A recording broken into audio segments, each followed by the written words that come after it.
कंदासीं इन ख़बर सां त सीनियर सूबाई वज़ीर शर्जील इनाम मेमन चयो आहे त भारत जो सिंध ते कब्ज़े वारो ख़्वाबु कॾहिं बि पूरो न थींदो। भारतीय बचाव वारे वज़ीर जो बयानु संदसि ख़ाम ख़्याली आहे।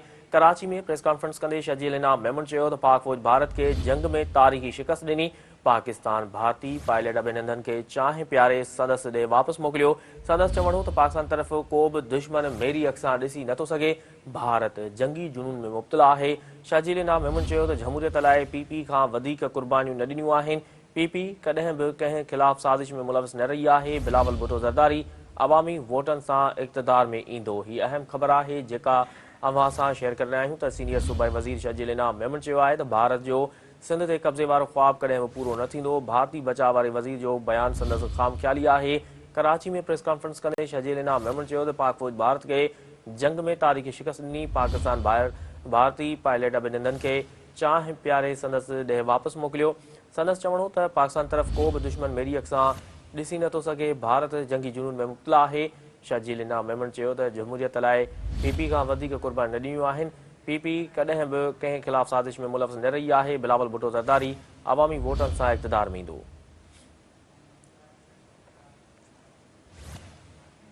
सीनियर सूबाई वज़ीर शर्जील इनाम मेमन चयो आहे त भारत जो सिंध ते कब्ज़े वारो ख़्वाबु कॾहिं बि पूरो न थींदो।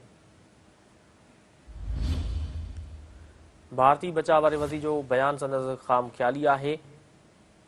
वधीक तफ़सील मालूम कंदासीं। टेलीफोन ते मौजूदु आहे कराची खां सिंध टीवी न्यूज़ जो चीफ रिपोर्टर फयाज़ कुरैशी। जी फयाज़, वधीक छा चवणो सीनियर सूबाई वज़ीर शर्जील इनाम मेमन जो?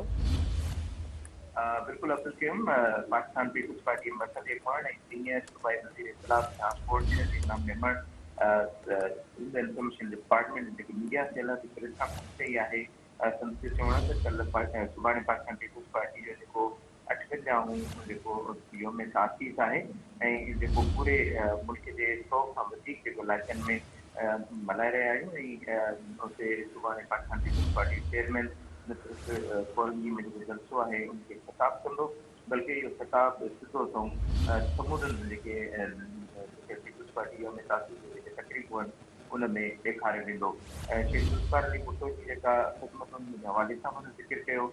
संदसि चवणो त शेख भुट्टो हाल ई में अवाम जे हवाले सां पीपल्स पार्टी खे अवाम में लांच कयो ऐं पीपल्स पार्टी जेको पूरे मुल्क में न सिर्फ़ु अवाम जी ख़िदमत की बल्कि 58 साल वॾी कुर्बानी ऐं जिदोजहदुनि जे जेके साल आहिनि पीपल्स पार्टी मुल्क जी ताक़त तस्दीक कयो ऐं जेल ऐं फांसियूं बर्दाश्त कयूं पर मुल्क जे लाइ कॾहिं को मुश्किल जो क़दम खणण जी कोशिशि न कई। पाकिस्तान पीपल्स पार्टी हमेशह पंहिंजे मुल्क जे लाइ न सिर्फ़ु ख़िदमतुनि जो जेको हिकिड़ो किरदारु रखियो बल्कि मुल्क खे एटमी ताक़त बनायो ऐं उन एटमी ताक़त जे ख़ालिद शेख ज़ुल्फ़िकार अली भुट्टो खे शहीद कयो वियो पर उन्हनि कॾहिं मुल्क जे ख़िलाफ़ अहिड़ी क़िस्म जी का ज़ुबान इस्तेमालु न कई।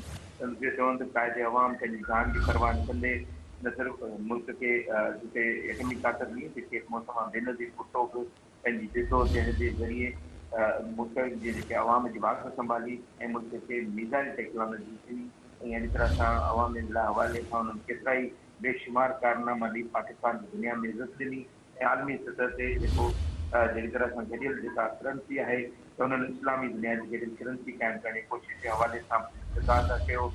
शेख मुस्मा बेनज़ीर भुट्टो औरतुनि जे लाइ आवाज़ बणिजी ऐं उन्हनि औरतुनि जे लाइ ख़ातिर कमु कया। आसिफ़ ज़रदारी मुल्क जे हवाले सां मिसाली क़दम कया ऐं अरिड़हीं तरमीम जहिड़ो जेको तरमीम करे मुल्क खे जेको सूबाई फ़ुल्मकारी ऐं अवाम जा जेके हक़ आहिनि उहे न सिर्फ़ु मुंतक़िल कया बल्कि हिन हवाले सां उन्हनि किरदारु अदा कया उहो पूरी दुनिया यादि रखंदी। चेयरमैन पाकिस्तान पीपल्स पार्टी बिलावल भुट्टो ज़रदारी बि न सिर्फ़ु हिन हवाले सां पंहिंजी जेके कोशिशूं आहिनि उन्हनि खे उनजो जेको अमली किरदारु जेको ज़ाहिर करे रहियो आहे। 21 लख जेके शहरी आहिनि उन्हनि खे मुफ़्त में घर जोड़े ॾियणु तारीख़ जो को वॾो कारनामो आहे जेको दुनिया में किथे बि नथो थी सघे।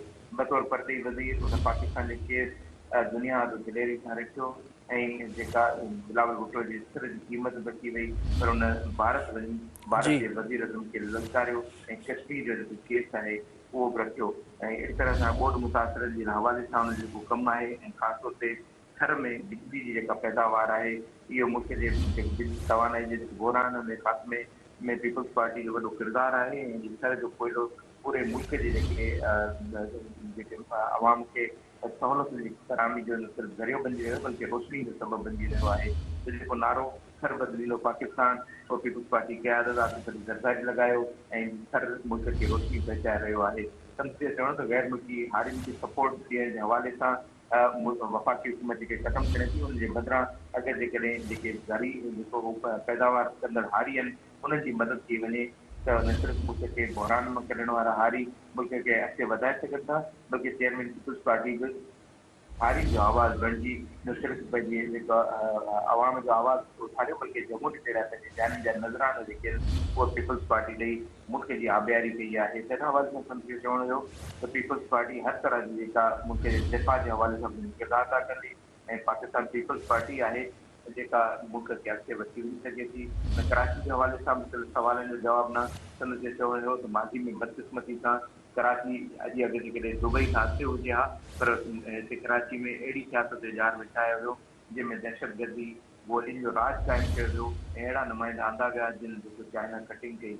पर अॼु पाकिस्तान पीपुल्स पार्टी ॿियनि शहर खे अॻिते वठी रही आहे ऐं ईंदड़ ॾींहंनि में कराची शहर ॿियनि एतिरो नज़र ईंदो किचिरे जो ख़ात्मो थी रहियो आहे, ट्रांसपोर्ट जो बहितरीनु निज़ाम थी रहियो आहे, अहिड़ी तरह सां जी जेके रोड रस्ता नेटवर्क वञी रहियो आहे शहर जा पुटो पाकिस्तान पीपुल्स पार्टी तयारु कयो ऐं उनखे हर कोई साराए थो।